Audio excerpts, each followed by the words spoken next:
The next procedure we will demonstrate is a mandible.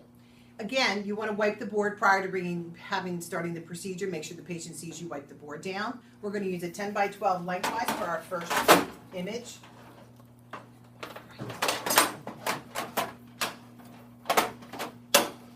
We're going to place a left marker on the image receptor. And the patient will have their back against the board, and again, you're going to have the patient sit up nice and straight, the head touching, and then tuck the chin, OML perpendicular to the image receptor. You're going to angle the tube 30 to 35 degrees down. Your central ray is going to go right through your TMJs. Again, we're going to move the patient this way slightly. It's going to go right through here. All right, I'm going to bring that up a little bit, slightly. Good.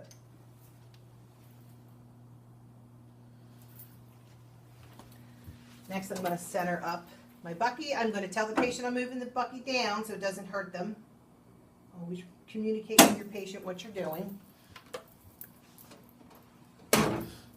And your collimation, you don't have to have it open to 10 by 12. We're going to open it a little bit more, maybe 8 by 10 crosswise would be sufficient. There is your AP axial for the mandible.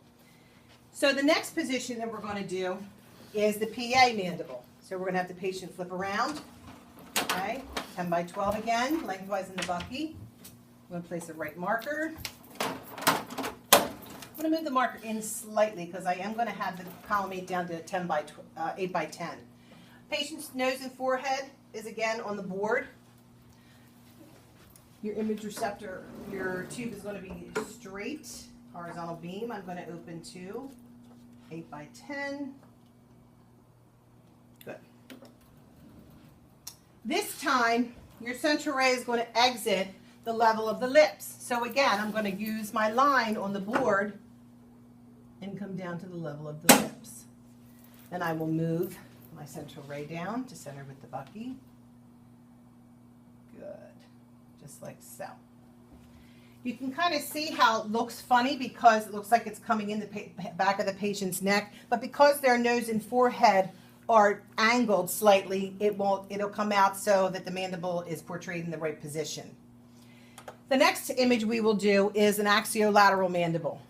So when I do my axiolateral mandibles, I have the patient slightly turned towards me, almost in an oblique position like such. My image receptor is going to be crosswise. This is probably a little bit different than what you look when you see in the book.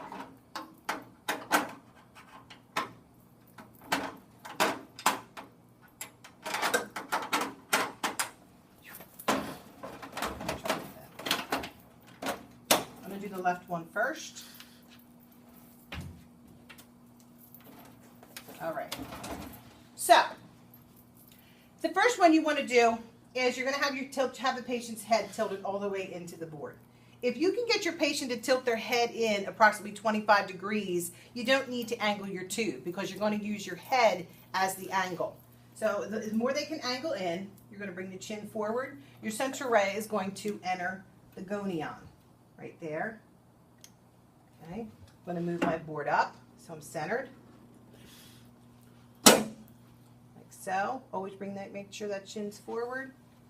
Good. Slightly open the collimators. And here's your 8 by 10. You can see the shadow of the mandible on the board.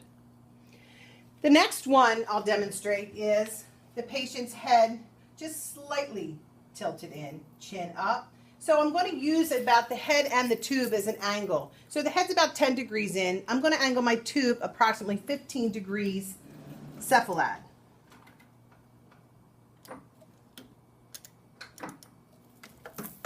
Again, you're going to come and enter the gonion again.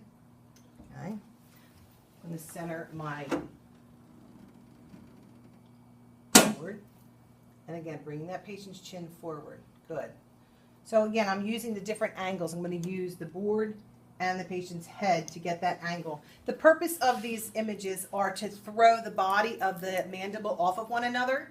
Otherwise, you're not going to be able to see the side that's closest to the image receptor, and that's what you're looking for in this projection. The next one I'm going to demonstrate is basically the patient's head is not tilted hardly at all. So you kind of almost lateral. They're in a little bit. You can turn their head slightly into the board like so. Now I'm going to angle about approximately 25 degrees up. So off of the 90. All right.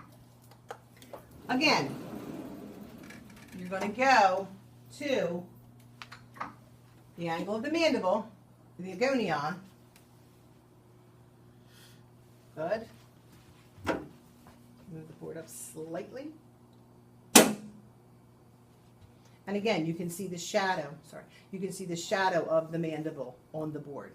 So you'll get everything on there. You can probably close your collimator slightly, like so. And bring her over 10 inch. Good. And that is another axiolateral. So I showed you 3 different ways to do the axiolateral mandible. The patient's head is almost lateral into the board, so you're going to angle 25 degrees up. Or the patient's head is slightly angled, so about 10 degrees, then I'm going to angle the tube 15 degrees, so there's your 25 degree angle.